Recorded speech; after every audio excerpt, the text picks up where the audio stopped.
So in this video we're going to look at the 172 scale. Now most people are familiar with that scale. They probably made some model kits at some point when they were younger, but we're going to look at it in the context of wargaming.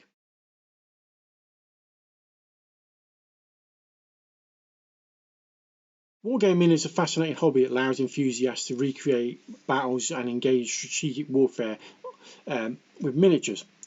While wargaming can be enjoyed in a variety of scales, 172 scale has carved out a special place in the hearts of quite a lot of gamers.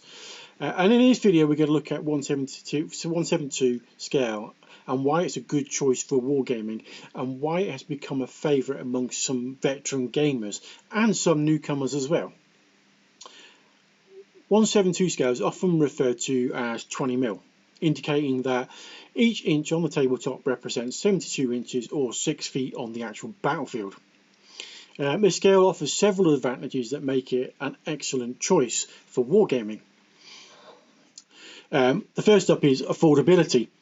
One of the most significant advantages of this scale is it's relatively reasonably priced,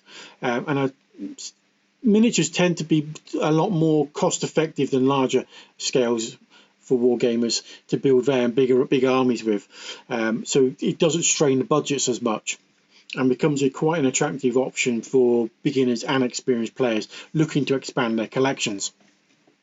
Now the 172 scale provides a balance between detail and practicality.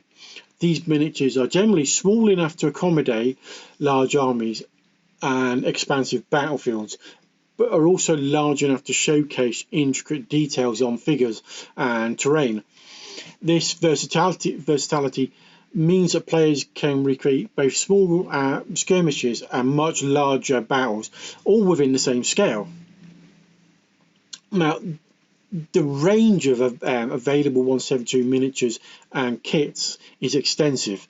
Whether you're interested in World War II, Napoleonic era or ancient battles, or even sci-fi skirmishes, you're likely to find a good array of different options available to you to suit whether you're either historical periods or fantasy sci-fi genres.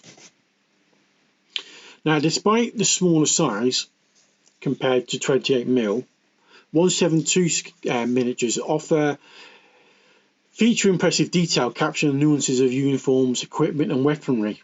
Now the attention to detail also adds depth and authenticity to the gaming experience.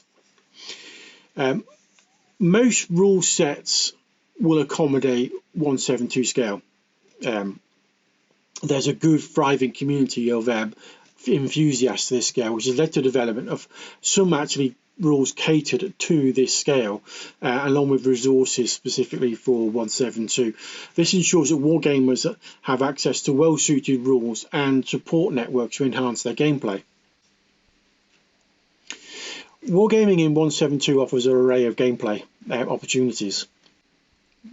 Historical accuracy at this scale, miniatures often allow players to recreate battles with a high level of historical accuracy, whether it's the formations of the Roman legions, the ranks of Napoleon's Grand Army, or tank warfare of World War II. Players can appreciate the historical fidelity that this scale can provide. Due to its compact size, 172 scale miniatures makes it very easy to transport and store these games. This flexibility is particularly convenient for gamers who have limited space or want to take their wargaming to clubs, conventions, friends' homes, just outside of their own home, and basically. The smaller size of these figures enables wargamers to customize and convert miniatures more easily, creating unique units or commanders for their armies. This customization can add a more personal touch to the gaming experience. Now, because of the affordability and versatility of the scale, it makes it possible to reenact pretty much large-scale battles, such as the Battle of Stalingrad or Waterloo, in a more manageable and visually stunning way compared to bigger scales. The 1/7/2 scale is a fantastic choice for wargamers. It's got the advantage of being quite affordable, quite versatile, a really good plethora of selection in periods and history and everything else that it covers. The miniatures are pretty well detailed, and there is a thriving community for gamers for this sort of scale, and there's a good range of different historical battles and periods to sort of choose from. The 1/7/2 scale miniatures provide the perfect canvas for strategic and historical adventures, and the choice is pretty endless. There are some websites out there that will detail all of the different miniature manufacturers out there, and there are quite a lot. Everything from Airfix, Revel, you name it. I mean, most of the miniature kit manufacturers will produce figures in 1/7/2 scale. Then there's 20mm companies that produce 20mm specifically as well in metal. So there's good variety of choice in this scale, and it's a really popular choice for World War II because of the amount of model kits and the variety of different model kits that are available in that scale. So I quite like 1/7/2. I think it's a pretty good scale. There are some drawbacks. Some of the miniatures aren't hard plastic. They're sort of like depending on the manufacturer, they're like a rubbery type of plastic, which means that the weapons, sort of pole arms, rifles, have a tendency to be a bit bendy. And because of that, they also take a different approach in painting as well. There also is a wide range in quality as well.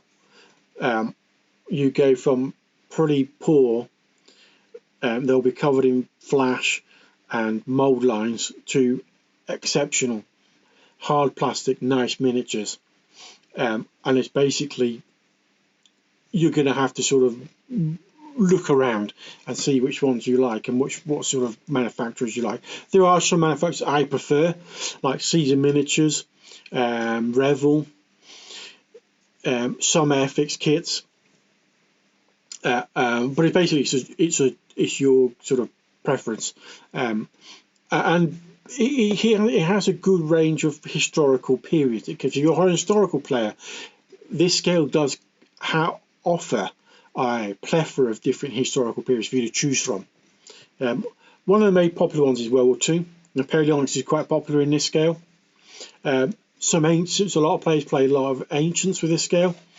So yeah, there's a lot of diversity and opportunities within this scale for wargaming. I think it's a pretty good wargame. It's often overlooked by a lot of people because they associate it with literally toy soldiers they used to play with when they were little, and so they kind of ignore it.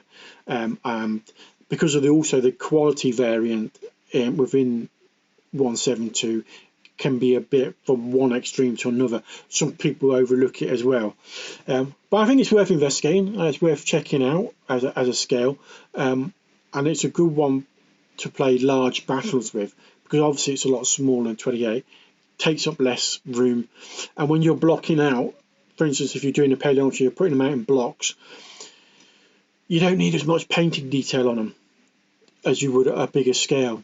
You can get away with it a bit more painting wise. Anyway, that's all for this week. Don't forget to like, subscribe, and I'll see you next time.